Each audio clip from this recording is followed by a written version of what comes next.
Welcome back, everyone. In this lecture, we're going to introduce a new type of research design as well as a new type of validity. So far we have talked primarily about correlational research or survey designs, and we talked about measurement construct validity. In this lecture, we're going to introduce a second type of validity, which is known as internal validity. And we're also going to see how internal validity connects to both that survey-based research of correlational designs as well as a new type of design, which are experimental designs. So we'll start off with a brief discussion of what is internal validity. Then we'll talk about the spectrum of internal validity and how it corresponds to different types of research designs. And then we'll go into a little bit more depth about experimental designs. The reading for this particular lecture is Chapter 7 of your course textbook. So let's go ahead and get started. So what is internal validity? In its simplest sense, internal validity is all about causation, the truthfulness of the claim that one variable causes another, that A causes B. So if I have a research question or a hypothesis where I'm trying to say I predict that drug use causes people to perform poorly in their academics, I might have a small theory such as what we see at the bottom of this, where drug use is purported to cause or influence your level of academic performance. So internal validity would be all about, well, how accurate is that claim? So that's what we're trying to establish with a lot of research, is being able to establish causation. So that's, in its simplest sense, what internal validity is about. The problem is there's a lot of ways that internal validity can be threatened. And so we'll introduce a few ideas in this lecture, and then we'll go into much more detail in the next lecture where we talk about all the threats to internal validity. But let's take a little closer look at internal validity. So on the previous slide, I asked the question, does drug use cause poor academic performance?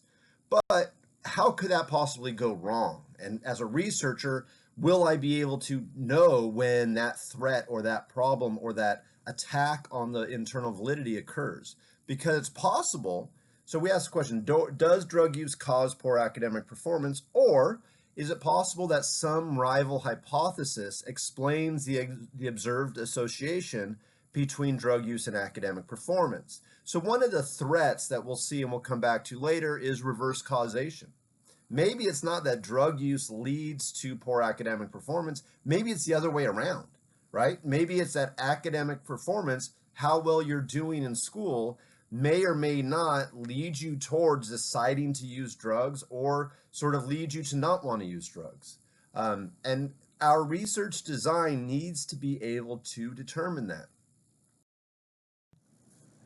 Now, another threat or another example of the types of threats to internal validity would be when we have some outside or confounding variable that's actually sort of being the puppeteer that's controlling both of our primary variables. So let's take a look at this.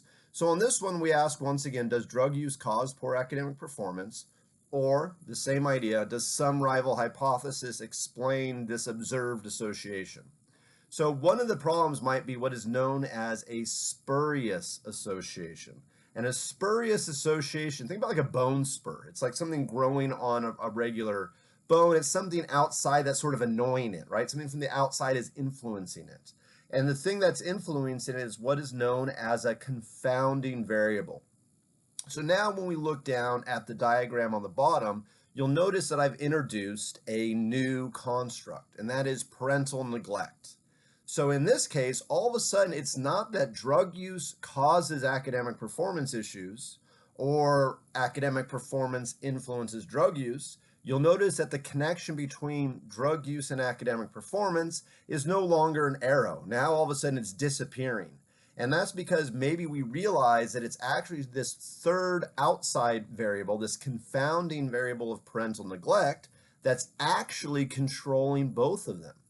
And it's parental, and you can imagine a situation where a child growing up in a neglectful environment may turn to drug use.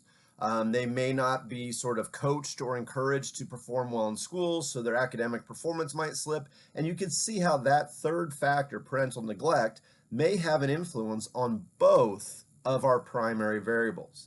And so the key thing here when we start to think about research designs and internal validity is, well, how can we control for or detect these types of problems like reverse causation or a spurious association? And we'll see that one of the problems with survey research is it's really hard to to establish strong internal validity.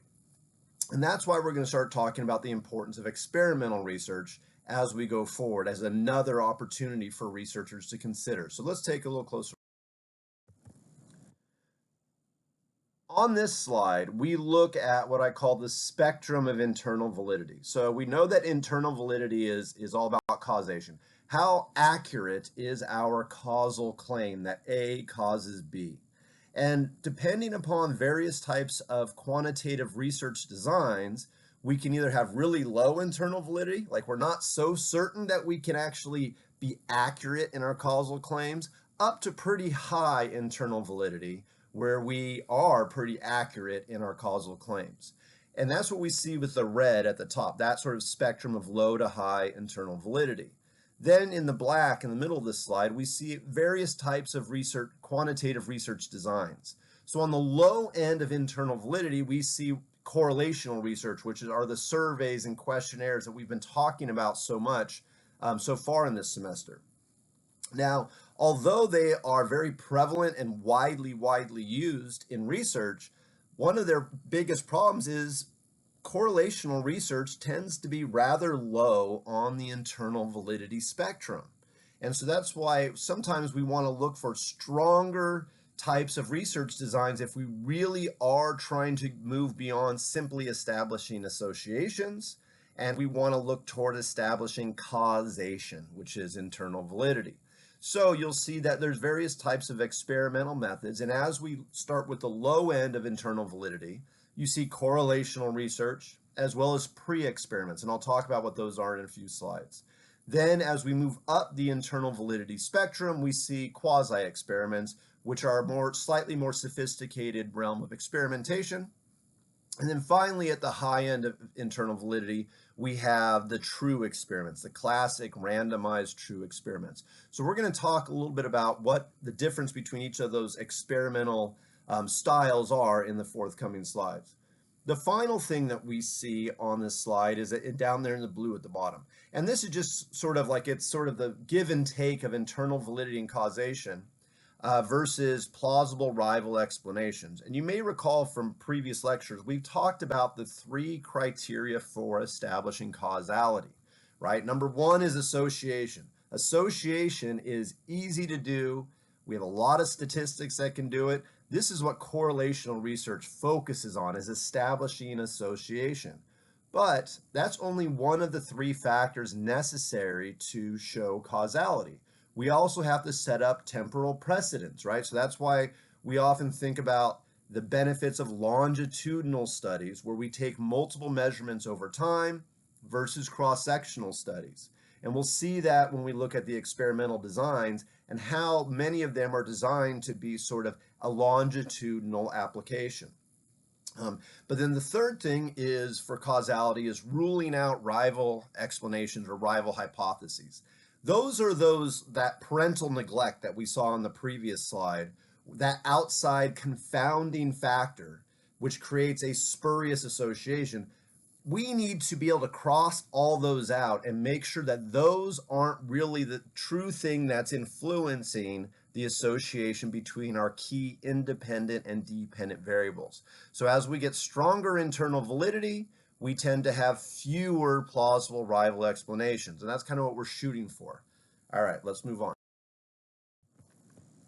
So with correlational designs, the survey approaches that we've spent so much time on, the key thing is what makes something a correlational design when we look at quantitative research designs. Well, with correlational research, we measure everything. And you're going, okay, what the heck does that mean? What that means is we're measuring all the variables. We get our sample, our research subjects, and we give them a survey. We conduct an interview. We go through a questionnaire, and within that survey, everything, all of our constructs have been operationalized into variables in the forms of questions. And these are both the independent variables, the dependent variables, the demographic variables, as well as potential confounding variables, things that we've talked about previously.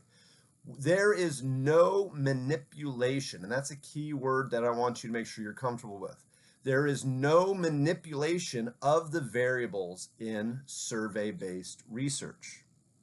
What do I mean by manipulation? Well, the researcher, the experimenter, doesn't get to decide who gets what, who has used drugs, who has not used drugs, who lives in a home of parental neglect, who does not live in a home of parental neglect, right? Who gets whatever, right? And you're going to see when we get into experimental research, that's going to be the key thing that makes it an experiment is the presence of manipulation. So in correlational research, there is no manipulation of the variables.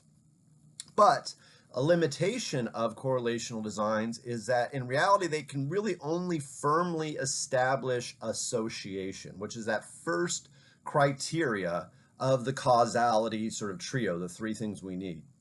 And in order to sort of rule out rival explanations, we need to be able to statistically control for those other factors. So you may recall from previous lectures, we talked about the idea of the importance of including various control variables in a survey, right? The reason for that is so that later we can sort of rule them out as possible spurious factors or confounding factors that would influence our key independent and dependent variables. But we're limited in a survey by only by the control variables that we ask questions about. And so how can we find other ways that we can actually still rule out rival explanations? And we'll see that with experimental research, we can do that. But before I jump ahead and start talking about how great experiments are, there's a couple things that I need to slow down with. First, people go, well, if survey research is weak in establishing causation, then why do we use it? Why don't we just go to experimental research? Two things. Number one, ethics, right? Oftentimes it's unethical to force people to use drugs or force people to suffer abuse, right? I think you can imagine that right away. So that's where surveys come into play, right? We can sort of find a sample of individuals, and there are going to be people who have used drugs. There are going to be people who have suffered abuse, and they can answer questions about that so we still can collect data. So ethics are a limitation to the type to the ability to do experimental research. The second big limitation for experimental research is just the cost and financing and working with organizations and agencies when you're trying to do it.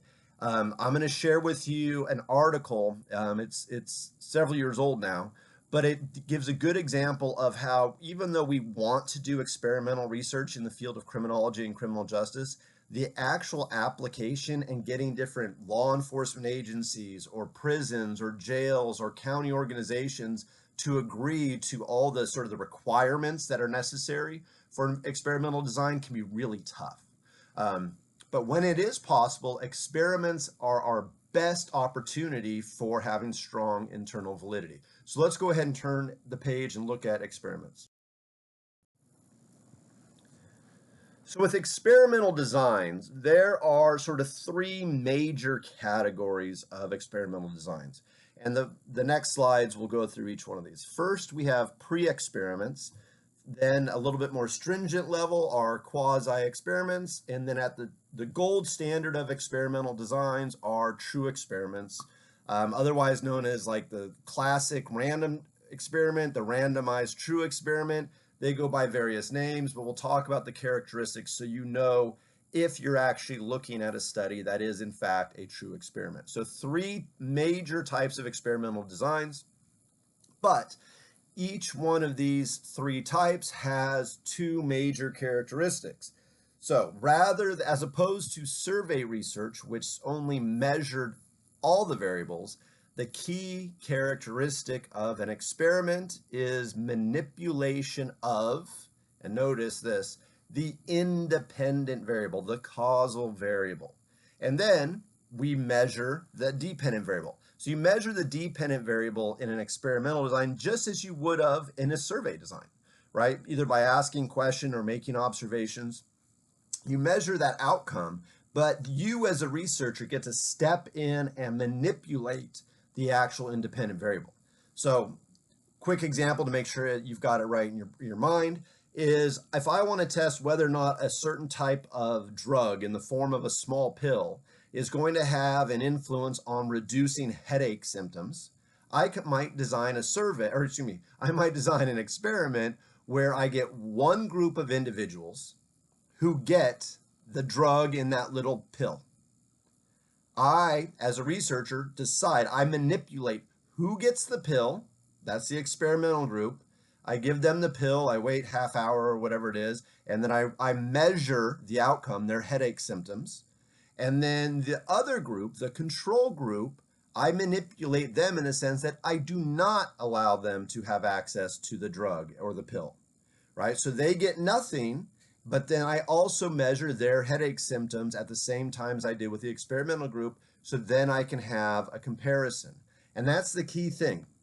And oftentimes in experimental research, there can be sort of like researcher design manipulation. Say, you get the pill, you do not get the pill. You participate in the program, other people don't participate. There's also what we call sort of like natural manipulation. And oftentimes we've seen an example in Southern California, sadly, is with all the wildfires we have. There's been research that's done to see the impact of wildfires on, communities. And so obviously it's unethical to go out and set wildfires that may force people to evacuate from their homes or, unfortunately have homes burnt down and those things. But you can look for natural opportunities. You can measure sort of community characteristics in certain neighborhoods that are unimpacted by wildfires. And then when a wildfire does occur that devastates a community, all of a sudden you can use the people who were in that environment as your experimental group. And so it's more of a natural manipulation. But the key thing for all experiments is this idea of manipulation of the independent variable. All right, so not only when we think about experimental designs, we had the pre, the quasi, and the true experiments, which we'll get to in a few slides, but we also want to think about one other aspect of breaking down experimental designs. And that is there are three categories of the type of design. There are 1, within subjects designs, 2, between subjects designs, and then finally 3, which are mixed designs. So let's take a quick look and we'll see some examples of these in the coming slides. So let's look at number 1, within subjects design. So for this type of research design, the idea is we measure changes in the dependent variable within one group over time. And so the dependent variable is measured at a minimum of 2 data collection points. So if I want to see, does your, let's say that you are getting ready to take the SAT as a high school student. Well, it's possible that I want to know, does participation in like an SAT prep class improve your scores? So I might design a within subjects design where I'm going to measure the outcome. The outcome or the dependent variable would be your SAT score. I'm only going to measure it within one group. So maybe I do what we often is referred to as a pre-test or a baseline measurement where I have my sample of individuals come into a classroom, take an SAT test, and I get a baseline measurement, a pre-test of how well they do on the SAT. Then I send them off to participate in a prep class to train them to get better at the SAT. Maybe that class takes a few weeks, and that would be the independent variable. I'm manipulating it. I'm offering it to those individuals. And then after they're done taking that SAT prep class, I do a post-test of the dependent variable, the SAT score. So at the end of taking the SAT prep class, I have all the students once again take an SAT and then look at their scores, and then I compare the pre-test SAT score to the post-test. And hopefully you get the idea that if we see that the post-test scores are quite a bit higher, then we can start to go, oh, it looks like that prep class actually helped them. And it's all within one group. We don't have a control group and an experimental group. We just have one group. So that's a simple overview of within subjects design. I also might have a between subjects design where I compare differences in the dependent variable between at least two, you can always have more, differently treated groups, and that's the key thing. So let's imagine in a simple sense, using that same SAT preparation as an example. A between subjects design is I might get one group of students, say 30 students, and I send them to an SAT prep class for a few weeks. So they're getting the independent variable. They're getting that manipulation. Once they have finished that prep class, I have them take an SAT test.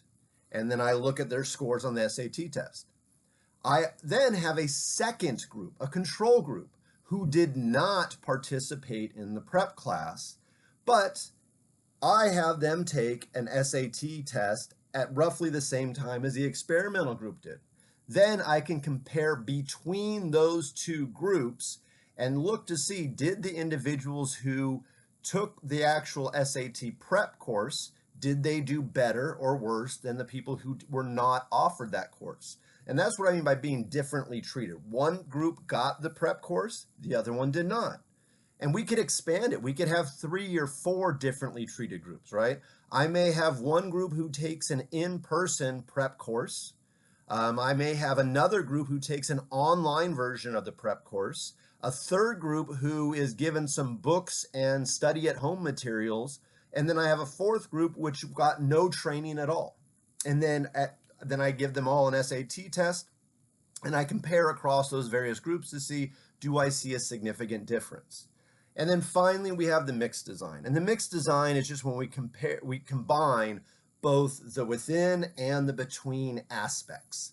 So for a mixed design, we have multiple groups that have the dependent variable measured at multiple time points. So we have both a pre-test and a post-test of the dependent variable. And we also have multiple differently treated groups. So we can compare not just changes within the group, which we saw with the within subjects design, we can also look for differences or changes between groups, that between subjects component, which gives us a lot more richer information. So let's see how pre-experiments, quasi-experiments, and true experiments, along with these within, between, and mixed design approaches, how they all play out with some examples. All right, so we'll start with the pre-experiments. Now, the pre-experiments, although they are an experimental design, given their limitations, they do have the weakest internal validity among experimental designs. Now, they may have stronger internal validity than a survey-based design, but they're the weakest of the experiments. So let's look at a pre-experiment that is using that within subjects design approach. So this is often referred to as what is known as a single group pre-test, post-test design. This is the example that I did with the within subjects SAT prep class. All right, so we'll apply that same idea looking at this slide. So the major threat, have no idea if outside time-related event affected everyone. We'll come back to that. Let's look at sort of the diagrams that I have here. So in that sort of bluish rectangle, I say time equals arrows. So when you're looking at any of these diagrams, the arrow just means like we're moving forward in time as we go sort of from like circle to circle. So then down there in the yellow and green circle-ish looking shapes, we have at our very first time point the dependent variable. So let's use that SAT example. So I call my group of research subjects into a classroom and I give them an SAT test. That is that first yellow circle with the DV. That is my pre-test or my baseline measurement of my dependent variable. Then, as time goes on, I offer them the SAT prep course. That's the green independent variable circle, the IV.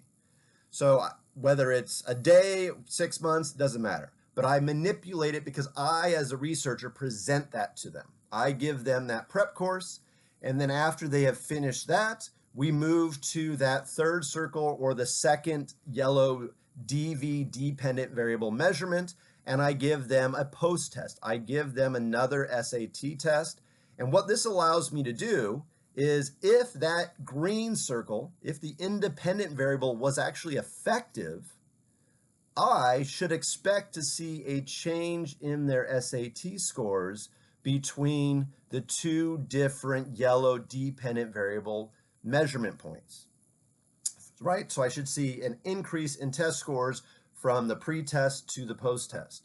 But now let's go back to that major threat.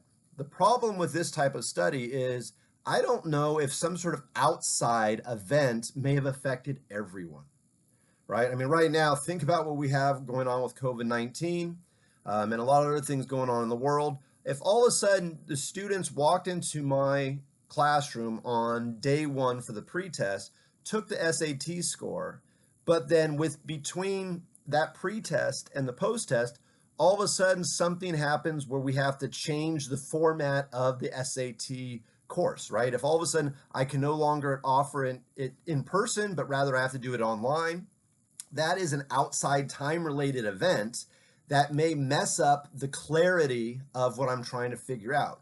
I'm trying to figure out, does my independent variable have an influence on the outcome? But all sorts of outside time-related events can affect everyone. And I have no way to detect that or know just how much it did impact everyone. So within our research, time alone, right? I mean, if you're doing a study looking at adolescents or children, people mature over time. So their dependent variable may automatically change from time one to time, from pre-test to post-test, right? If they have gone out and some other historic or something going on in the world has changed, where it's sort of like taught them something, or they've realized something new, or seen something out there that has educated them, then all of a sudden you may see a change between the pre-test and post-test that was not due to the independent variable, but was actually due to something else. And so we'll talk in a couple slides how we can improve upon this within subjects design with quasi-experiments. Let's move on and look at a between subjects example of pre-experiment. So in this one, we're still at that pre-experiment level, but we're shifting from that one group within subjects design, and now we've got two differently treated groups. So remember, for a between subjects design, you have two differently treated groups. Usually in a simple experiment, we call it the experimental group and the control group. It goes by different names in different researchers and different textbooks, but whatever you call it, they're two differently treated groups. So what we now have are not just one group, but we have two groups, group 1 and group 2. So this is a vision or a idea of what we would call a two-group post-test only design. So let's look at the diagram first, and then I'll come back to that major threat. So with here, what we have is we get a large sample of individuals, and we break them into two different groups. One group gets the presence or is introduced the IV, right? So if it's an SAT prep course, those people in group 1 get access to the SAT prep course. If we're looking at the effectiveness of a drug, the people in group 1, they get the actual drug. You'll notice for group 2, there's just a blank spot there at sort of, at time 1. Group 2 gets nothing. They do not get access to the prep course, or in our other example, they do not get access to the drug. But both groups at time 2, for that post-test, both groups are measured on our dependent variable. So whether it's headache symptoms for that drug example, or whether it's SAT score for the original example. And what this allows us to do is we can compare group 1's DV scores to group 2's DV scores. And the idea is, if the independent variable was having an influence on the dependent variable, we would expect the two groups to be different when we compare between them.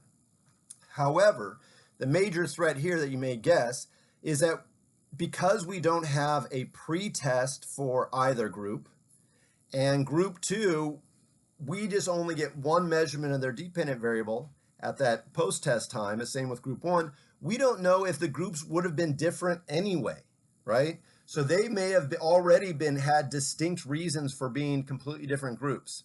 And so this is also going to be one of the types of threats that we'll be going into in the next lecture.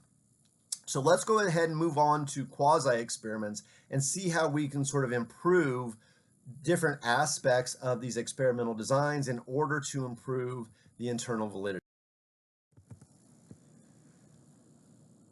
So now that we have quasi-experiments, the second level of experimental designs, yes, they now have stronger internal validity than pre-experiments. What do I mean by stronger internal validity? They're going to have more control over the various threats to internal validity. So going back to that idea of a within subjects design, how do we improve upon the version that we saw in the pre-experiments? Well, one thing you can do is add more measurement points of the dependent variable. So what we see illustrated here is known as a single group multiple pre-test post-test design.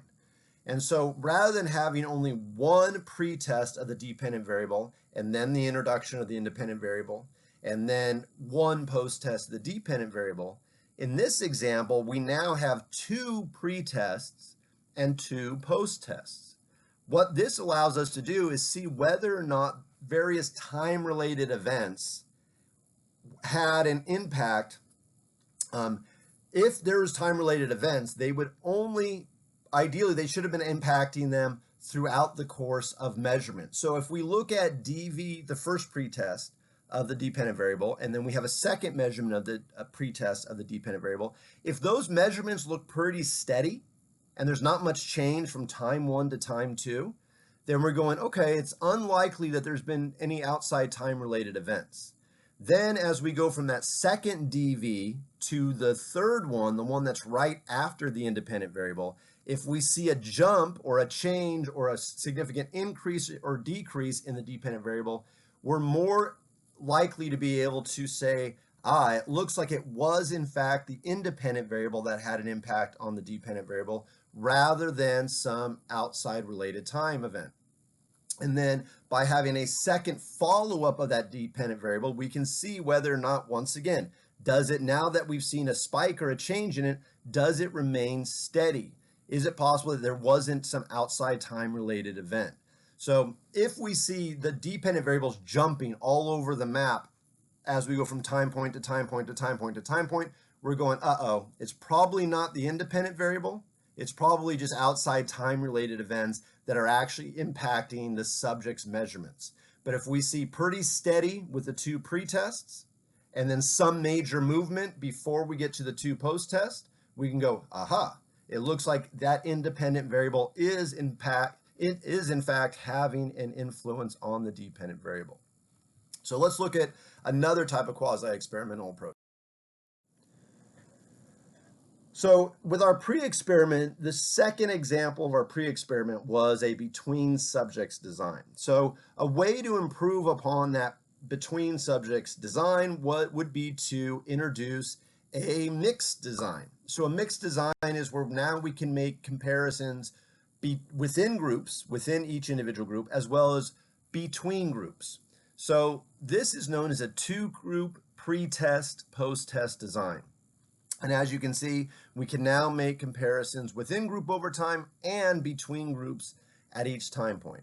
So what this allows us to do is, you may recall, a couple slides back when we looked at the pre-experiment, the between subjects design, the big threat to that was, well, maybe the groups were different all along, and it wasn't the independent variable that had led to the change in the dependent variables. They were just different to begin with.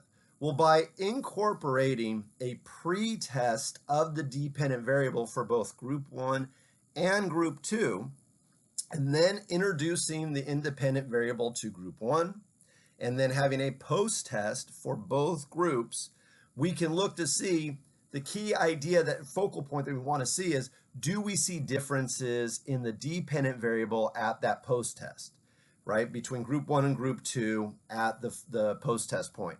But we can also have baseline measurements with their pretest to make sure, were they similar, and hopefully they were similar at the pretest. And if they weren't similar, we can adjust for that when we compare the post-test results. So it allows us to sort of start to rule out the possibility of group differences being the the factor that really led to the differences as opposed to the independent variable.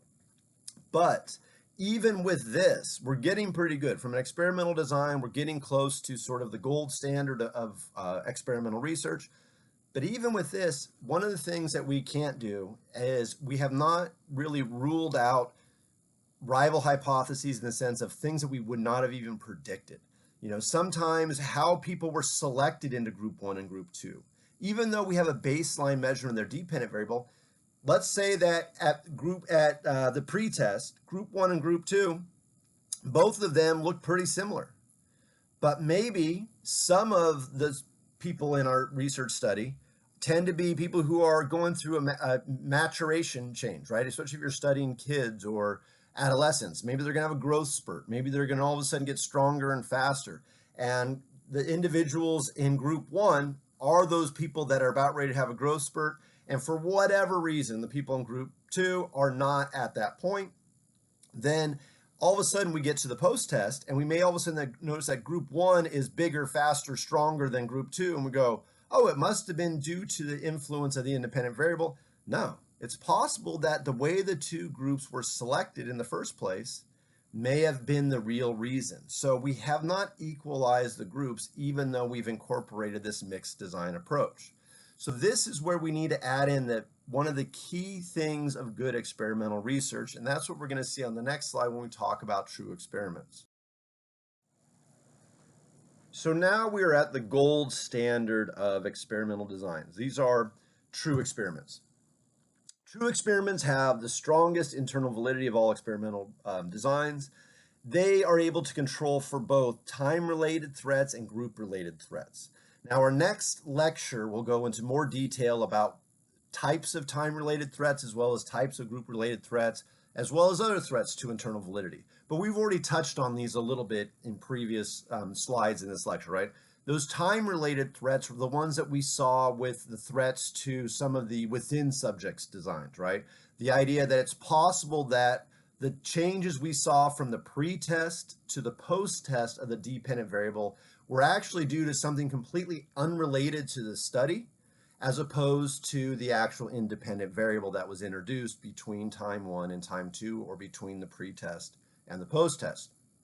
The group-related threats, we saw this with our between group examples as well as our mixed examples, where it's possible that the differences we saw between the groups at the post-test of the dependent variable were actually just because the groups were different to begin with, and it wasn't the impact of the independent variable on the dependent variable that led to those between group differences. So true experiments are able to do the best to control for both of these. Well, how do they control for both time-related threats as well as group-related threats? They have two distinctive features.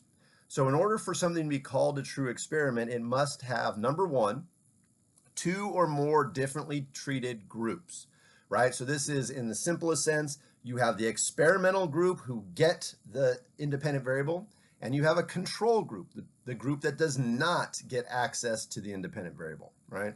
So you have two differently treated groups or more. And then number two is you have random assignment to each group. So make sure you keep in your mind, this is not random sampling. We talked about random sampling in the past as far as how you got your sample.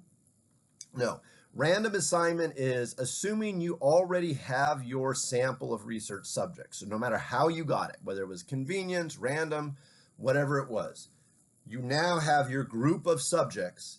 And what you do in a true experiment is you randomly assign people to either the control group or the experimental group, right? They don't get to choose. They don't get to partner up with their friends.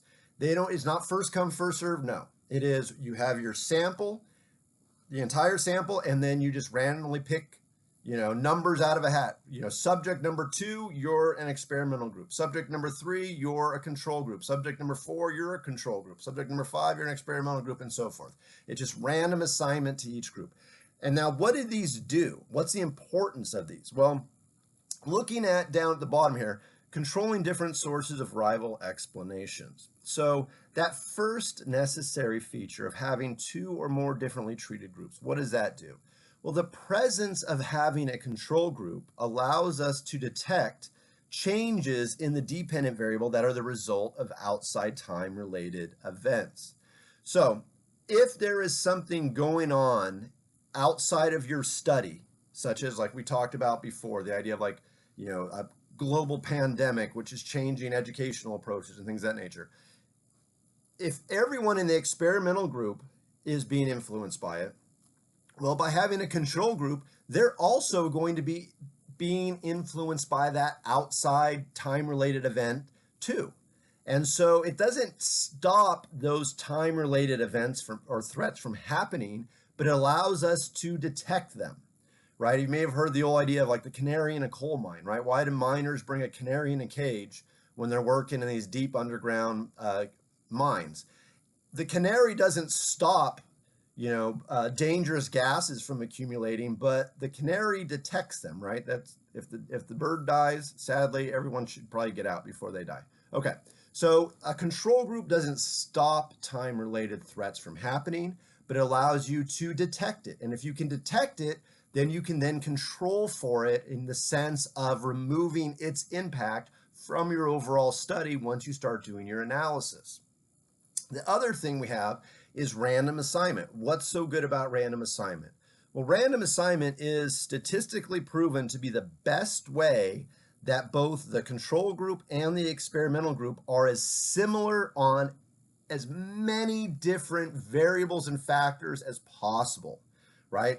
Things that the researchers may not even thought about. Simply randomly assigning people to the groups limits their group-related differences, because if you have a large enough sample, your control group and your experimental group, if all the research subjects have been randomly assigned to one of those groups, you're going to even out the likelihood of the balance of gender, the balance of age, the balance of intelligence, the balance of socioeconomic status, the balance of psychological factors, all sorts of things that you're able to balance much more than even if you try to purposefully assign different people or balance that way. Random assignment over and over again is one of the best ways to rule out those rival explanations that are these group-related differences. So true experiments must have both of these necessary features. So let's take a quick look at a classic design for a true experiment. So in this example, this is a mixed design similar to the mixed design that we saw for the quasi-experiment a couple slides ago. However, the key thing here is what we see at the far left, that random assignment. So this is a two-group pre-test, post-test design with random assignment to each group. So not only are we able to get a baseline measurement of each group, and so a pre-test baseline measurement of the dependent variable followed by a post-test measurement of the dependent variable. We are also able to make sure that we have two differently treated groups, and that random assignment component is the best way to make sure that both the control group and the experimental group are as similar as possible on as many factors as possible. So now by doing this, we hope that when we finally get to the post-test, and we look at the experimental group, group 1, and compare it to the control group, group 2, on the far right, if we see a difference in their dependent variable measurement scores, we can say there's a good likelihood that it was actually, that difference is in fact due to that green circle, that introduction of the independent variable within the experimental group, group 1. Okay. So there was an overview of various types of experimental designs, as well as an introduction to internal validity. In our next lecture, we're going to dive deeper into experimental designs, as well as much deeper into the various threats of internal validity, not just time-related threats, group-related threats, but several others, and how we have to think about them as researchers, and the difficulty and why it's so hard to get good experimental research done, especially in the field of criminology and criminal justice. So take care, and I'll see you at the next lecture.